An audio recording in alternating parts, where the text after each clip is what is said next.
Hello there, I am Black Bright News, and I found an article this morning about pensioners who own properties, more than one or just one, whether it's shared ownership, whether it's a holiday home that they have, whether they've applied for equity release. They won't be entitled to benefit by DWP and pension credit. It made me think, why would what I would consider affluent pensioners, if they've got more than one property,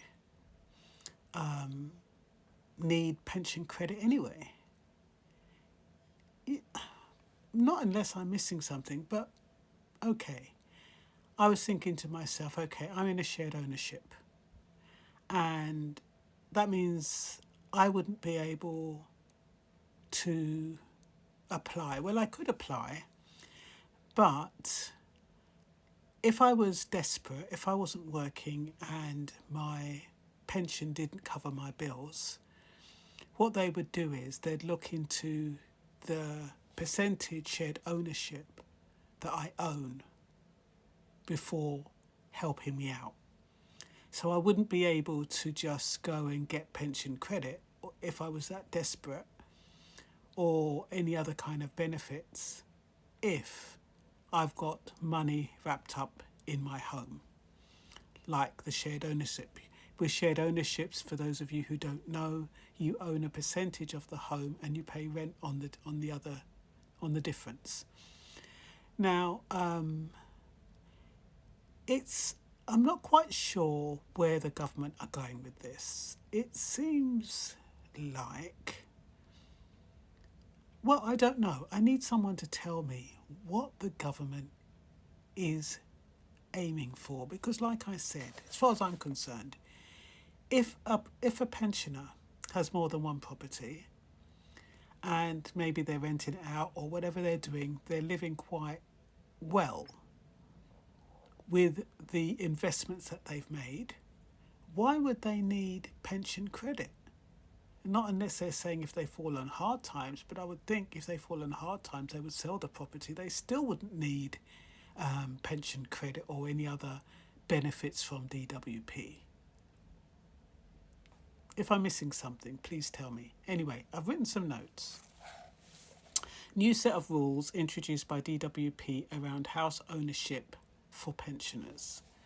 These rules affect how owning a home or more than one home may influence eligibility for certain means tested benefits.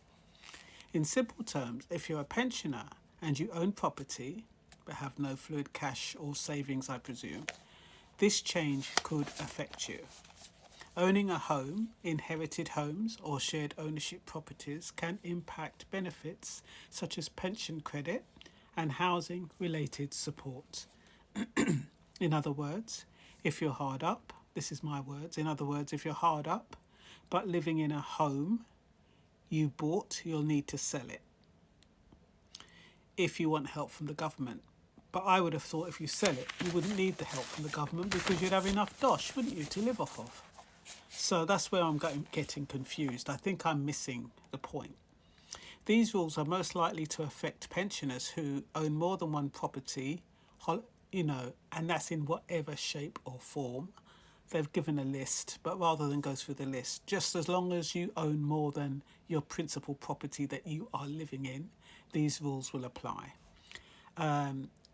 If they've used equity release or make a transaction that changes the value of their home. I mean, what's it got to do with them? That's what I don't understand.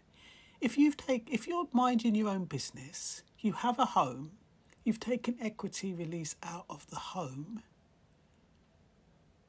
and that means your home has, I guess, increased, because once you take out equity release, it's like a second mortgage, isn't it? Not unless they're saying, if you've done all of this or made some poor investments and you're hard up now, and then you need to go to DWP for housing related support or pension credit, they won't be able to help you if you've got properties. That's the only way I can interpret this. What else have I got here? Use equity release. I've already said that. Shared ownership. They'll assess the portion that you own before helping you out. But pensioners are not begging bread. A lot of pensioners are not begging bread. They've made wise investments. But we live in an ageist society. We live in a society where once you've passed a certain age, the government and a lot of people want you to roll over and die. They don't want you living, and especially living well. They just want you to cuddle up and go into a corner where you belong on your Zimmer frame. That is the image that they used to have of pensioners, and they're frustrated that pensioners don't fit that criteria anymore. So they're angry, and they're also angry that the pensioners, this is my opinion, that the pensioners, especially those in their 70s and 80s who have a right to full pension, are living well. And so it's almost like they're saying, you shouldn't be living well, therefore we are going to take what we can to make your life miserable, or make you do things because you're because you've invested well, because you've been strategic, because you've been sensible, because you've been frugal, because you've saved, because you have a little job on the side. We're going to make you suffer for that. We're going to let you pay. That's the way I'm interpreting it. Why don't they just leave the pensions alone? They're not troubling anyone. They're getting on with their life. They're usually respectable human beings. Not all of them, of course, because it doesn't. We're human beings. But they're normally people who just mind their own bloody business, get on with what they're doing. They try to make their lives as comfortable as possible in this precarious world. You never know what's going to happen from 1 minute to the next. So leave them alone, why don't you? Anyway, the emphasis for new ruling is homes that are not the principal home the pensioners are living in.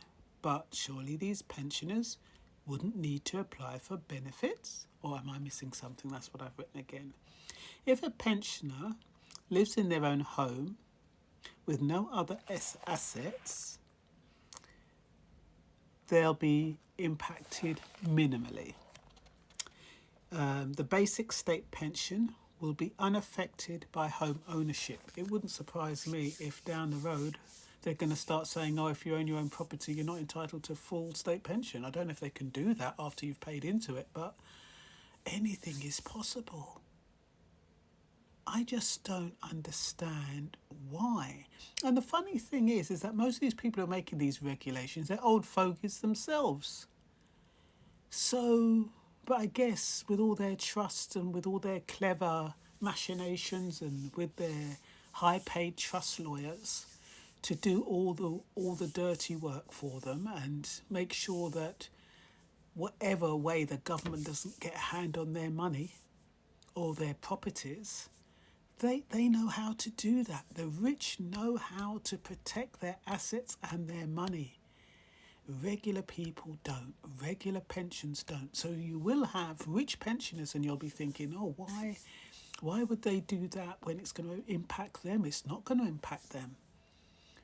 They have overseas shore places where they store their money, overseas, and whatever they call offshore assets.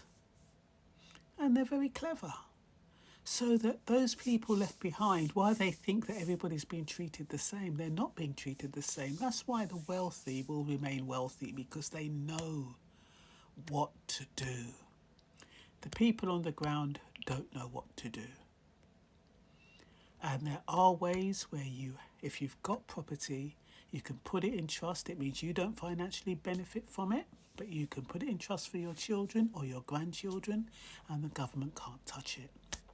And you pay, it's called a nil rate band will. So if you ain't got one and you've got a couple of houses, you've got a little dosh, I suggest you find a solicitor and get one done. Anyway, that's all for now. You take care. Bye-bye.